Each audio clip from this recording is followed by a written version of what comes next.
ఏపీలో ఎన్నికల సందర్భంగా పెద్ద ఎత్తున హింస చెలరేగింది మనందరికీ తెలిసిన విషయం. ఆ తర్వాత ప్రభుత్వం సిట్ దర్యాప్తుకు ఆదేశించింది ఎన్నికల కమిషన్. సో అప్పుడు జరిగినటువంటి హింసలో వైసీపీ నేతల హస్తం ఉందని నీకు తెలిసింది సిట్. మరి ప్రభుత్వం ఎలాంటి చర్యలు తీసుకోబోతుందో వేచి చూడాలి.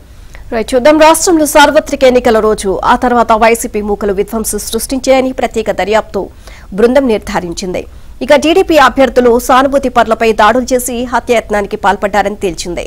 పల్నాడు, అనంతపురం, తిరుపతి జిల్లాలో హింసాత్మక ఘటనలపై వాస్తవాలను వెలికితీసేందుకు ఎన్నికల కమిషన్ ఆదేశాలతో ఐజీ వినీత్ బ్రెజిలాల్ నేతృత్వంలో రంగంలోకి దిగిన సిట్ బృందాలు క్షుణ్ణంగా దర్యాప్తు నిర్వహించి 157 పేజీల నివేదికను డీజీపీ హరీష్ కుమార్ గుప్తాకు సమర్పించారు.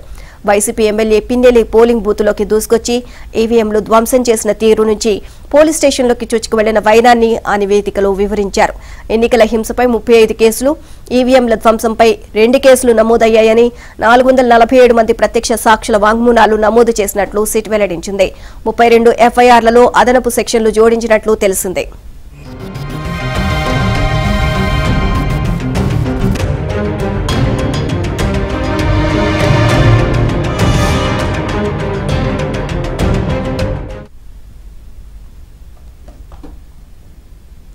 25 కేసుల్లో వెబ్ కాస్టింగ్ ఫుటేజ్ తీసుకుని ఫోరెన్సిక్ సైన్స్ ల్యాబ్ కు పంపామని రిపోర్ట్ ఛార్జ్షీట్లకు జత చేసి కోర్టులో దాఖలు చేసినట్లు పేర్కొంది.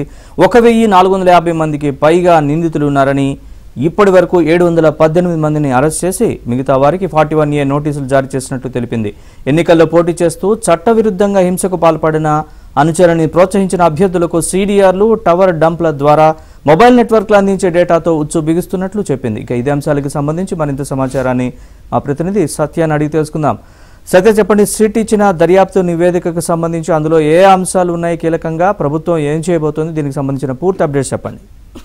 పోలింగ్ రోజు, పోలింగ్ తర్వాత రాష్ట్రంలో వైసీపీ మూకల మూలంగా చెలరేగిన హింసకు సంబంధించి ఎన్నికల కమిషన్ ఏర్పాటు చేయాలని ఆదేశించడంతో సిట్ ఏర్పాటు చేశారు. అప్పట్లో ఆ సిట్ నివేదికను, కీలకమైన తన నివేదికను నిన్న సాయంత్రం ఇవ్వడం జరిగింది. దీంట్లో పలు కీలక అంశాలు అందులో ప్రస్తావించడం జరిగింది. ముఖ్యంగా ఎన్నికల రోజు, ఆ తర్వాత వైసీపీ మూకలు ఏ విధంగా రెచ్చిపోయారు, టీడీపీ అభ్యర్థులు సానుభూతి పరులపై హత్యాయత్నాలకు ఏ విధంగా పాల్పడ్డారు, పల్నాడులో ఈవీఎంలు ధ్వంసం చేసిన పిన్నెల్లికి సంబంధించి రిపోర్ట్ లో బిఎల్ఓ గానీ అదేవిధంగా విఆర్ఓ గానీ ఏ విధంగా గుర్తు తెలియని వ్యక్తులని నమోదు చేయడం జరిగింది. దీనిపైన కూడా సిట్లో ప్రత్యేకంగా పేర్కొన్నారు. ఆధారాల సేకరణలో స్థానిక పోలీసులు పూర్తి స్థాయిలో విఫలమైపోయారు అనే విషయాన్ని కూడా ప్రస్తావించడం జరిగింది. దీంతో పాటు నర్సరావుపేట టీడీపీ అభ్యర్థులకు టీడీపీ నాయకుల కార్లు దగ్ధం చేయడం, అదేవిధంగా జోలకంటిపై కారు పైన కూడా పెట్రోల్ పోసి తగలబెట్టడం, తిరుపతిలో పులవర్తి నానిపై చెవిరెడ్డి మనుషులు దాడి చేయడం, ఆయన గన్మ్యాన్ కు తీవ్ర గాయాలవడం, డీజీపీకి ఈ అన్నిటికి సంబంధించి, ఎన్ని కేసులకు సంబంధించి డీజీపీ గుప్తాకు పూర్తి స్థాయి నివేదికను అందజేసిన పరిస్థితి అయితే ఉంది. అదే సమయంలో పలు కీలకమైన అంశాలను కూడా ప్రస్తావించడం జరిగింది. ముఖ్యంగా ఏదైతే ఈ ఎన్నికలకు సంబంధించి ఎక్కడెక్కడ నివేదికల్లో లోటుపాట్లు వచ్చాయి, వాటన్నిటి మీద కూడా ప్రత్యేకంగా ప్రస్తావించారు. వైసీపీ అల్లరిమూకలు ఏ విధంగా రెచ్చిపోయారు, తాడిపత్రిలో ప్రభాకర్ రెడ్డి ఆయన కుమారుడు అస్మిత్ రెడ్డి పైన వైసీపీ ఎమ్మెల్యే కేతిరెడ్డి పెద్దారెడ్డి ఆయన కుమారుడు హర్షవర్ధన్ 40 మంది అంశంతో దాడి చేసిన అంశాన్ని ప్రస్తావించడం జరిగింది. అదేవిధంగా టీడీపీ కార్యకర్తలపై కత్తులు, రాడ్లు, కర్రలు, క్రికెట్ స్టంపులు, రాళ్లతో వైసీపీ మూకలు ఏ విధంగా దాడులు చేశారనేది కూడా ప్రత్యేకంగా ప్రస్తావించిన పరిస్థితి అయితే ఉంది. మొత్తం మీద తీసుకుంటే కనుక ఓవరాల్ గా సిట్ వైసీపీ అరాచకాలన్నింటినీ కూడా పూర్తి స్థాయిలో బయటపెట్టిందని మనం భావించాల్సి ఉంటుంది.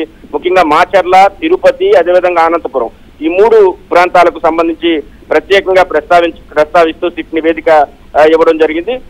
అదేవిధంగా అల్లర్లు సృష్టించిన వారందరిపైన కూడా కేసులు పెట్టిన సెక్షన్స్ సరిగా లేకపోవడంతో అదనపు సెక్షన్లు కూడా చేర్చి కేసులు పెట్టినట్టుగా పేర్కొనడం జరిగింది. అదేవిధంగా పాల్వాయి గేట్ పోలీస్ స్టేషన్ లో ఈవీఎం ధ్వంసం చేసిన అడ్డుకోబోయిన టీడీపీ ఏజెంట్ పగలగొట్టిన విషయాన్ని, ఒప్పిచెర్ల పోలింగ్ బూత్ లో YCP agent Palakeerthi Srinivasarao control unit నేలకేసి కొట్టి ధ్వంసం చేసిన అంశాన్ని, అదేవిధంగా జోలకంటి బ్రహ్మారెడ్డిపై రెంటాల లోదర్ చెట్టు వద్ద వైసీపీ మద్దతుదారులు దాడి చేసిన ఆయన కారుపై పెట్రోల్ పోసి తగలబెట్టిన అంశాన్ని, వీటన్నింటినీ కూడా ప్రత్యేకంగా నివేదికలో పేర్కొనడం జరిగింది. పూర్తి స్థాయిలో సమగ్రంగా ఈ నివేదిక అయితే అందజేసినట్టుగా మనకు తెలుస్తోంది. ఈ నివేదిక ఆధారంగా ఇకపైన తగు చర్యలు అయితే మాత్రం తీసుకునే అవకాశాలు కనిపిస్తున్నాయి.